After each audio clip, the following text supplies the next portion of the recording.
Baik, ini adalah fi'il. Fi'il madhi dengan fi'il mudhari'. Madhi telah berlaku. Kalau mudhari' sedang berlaku. Apa beza antara dua ni? Akala, la dia tidak ada ya di depan. Akala dan di belakangnya berbaris fathah. Adanya baris fathah dia adalah fi'il madhi. Tengok, syariba, ba, tengok baris fathah. Baris fathah maksud baris atas. Qara'a, baris atas. Kataba, di belakang perkataan.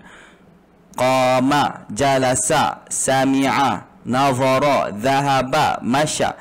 Belakang itu adalah tanda fi'il telah, fi'il madhi. Kalau mudhari' dia di depan dia ada ya, dia ada 4 huruf, sama ada ya, alif, nun, ta. Salah satu daripada 4 huruf tersebut, dan di belakangnya berbaris dhammah.